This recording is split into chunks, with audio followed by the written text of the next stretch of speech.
வணக்கம் நேர்களே, இன்னைக்கு வீடியோவில் நம்ம பொட்டுக்கடலை உருண்டை, அதாவது உடச்சக்கடலை உருண்டை எப்படி செய்யுதுன்னு பார்க்க போகிறோம். அதுக்கு தேவையான பொருள் என்னென்னா, 1 கப்பு பொட்டுக்கடலை உடச்சக்கடலை எடுத்துக்கோங்க. அதில் பாதி அளவு வெல்லம் எடுத்துக்கோங்க. அந்த 1 கப்புலேருந்து 1/4 கப்பு தண்ணி எடுத்து வச்சுக்கோங்க. இதுதான் அதுக்கு தேவையான பொருள். கடைசியாக நெய்யும் பச்சரிசி அது கையில் ஒட்டாமல் உருட்டுறதுக்காக தான் அது தேவைன்னா வச்சுக்கோங்க. இப்போ எப்படி செய்யலாம் அப்படின்னு பார்க்கலாம். வாங்க வீடியோவுக்கு போகலாம். எப்படி செய்யணும் அப்படின்னா, ஒரு வெறும் சட்டி எடுத்துக்கோங்க. அந்த கடாயில் நம்ம பொட்டுக்கடலை இருக்குல்ல, அதை நல்லா வறுக்கணும். எதுக்கு வறுக்கிறோம் அப்படின்னா, அதை உருட்டுறப்ப கிறிஸ்பாக அந்த வெள்ளத்தோடு சேர்ந்து வர்றப்ப கிறிஸ்பாக இருக்கும் இடையில கடிக்கிறப்ப. அதுக்காக இதை வெறுமனையாக கொஞ்சம் நேரம் உள்ள வறுத்துக்கோங்க. அந்த வாடை பச்சை வாடை மாதிரி இருக்கும், அதெல்லாம் போயிடும். ஒரு மாதிரி நல்லாயிருக்கும். ஸோ அதனால் அந்த மாதிரி லைட்டாக பாருங்கள், லைட்டாக ஒரு மாதிரி ரெட்டாக இருக்க மாதிரி லைட்டாக தெரியும் பாருங்கள். அது வரைக்கும் நீங்கள் வறுத்துக்கோங்க. அதை எடுத்து வச்சுட்டு வெல்லத்தை எடுத்து அதே சட்டியில் போட்டுட்டு தண்ணி 1/4 கப் தண்ணி வச்சுருக்கோம் இல்லையா, அதை ஊற்றி அதை கொஞ்சம் பண்ணி வடிகட்டிடணும். நீங்கள் அதுக்கு நல்லா மெல்ட் ஆகிற வரைக்கும் தான். அதுக்கப்புறம் அதை வடிகட்டி திருப்பி கொதிக்க வைங்க.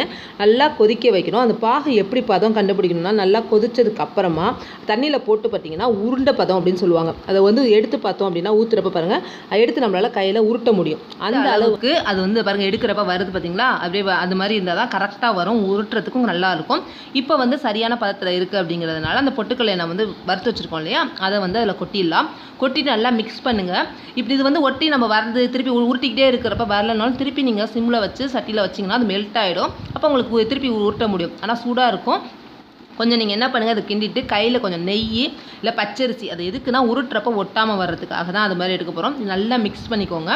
கலந்ததுக்கு அப்புறமா உருண்டை பிடிக்கிறதுக்கு உங்களுக்கு பதம் நல்லா வரும். நல்லா ஒரு இடம் விடாமல் இந்த வெல்லத்தோட இந்த பொட்டுக்கல்லையே இது ரொம்பவே நல்லது. ப்ரோட்டீன் அப்படிங்கிறத குழந்தைங்களுக்கு ஸ்நாக்ஸ் கொடுக்கறதுக்கு இதை நம்ம யூஸ் பண்ணிக்கலாம்.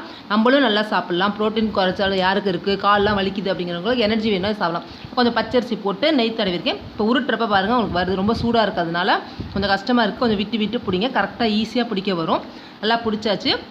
அதை நீங்கள் அப்படியே கட் பண்ணி கூட வைக்கலாம், இல்லை உருட்டியும் வைக்கலாம். அது உங்கள் இஷ்டம். எந்த மாதிரி உங்களுக்கு ஈஸியாக பிடிக்குமோ அந்த மாதிரி பண்ணுங்கள். கொஞ்சம் சூடாக இருக்கிறதுனால தான் நான் வச்சு எடுக்கிறேன். இந்த மாதிரியும் பிடிச்சிக்கோங்க. இந்த மாதிரி நான் வரிசையாக இந்த மாதிரி உருட்டி வச்சுருக்கேன், கட் பண்ணி வச்சுருக்கேன். ரொம்ப டேஸ்டியானது, ரொம்ப ஹெல்த்தியானது, குழந்தைங்களுக்கு ஸ்நாக்ஸ் கொடுக்க உகந்ததாக சொல்லலாம். இதை கண்டிப்பாக நீங்கள் ட்ரை பண்ணி பாருங்கள். இந்த வீடியோ உங்களுக்கு ரொம்பவே பிடிக்கும். இந்த மாதிரி ஒரு அருமையான வீடியோவில் சந்திக்கிறேன். நன்றி, வணக்கம்.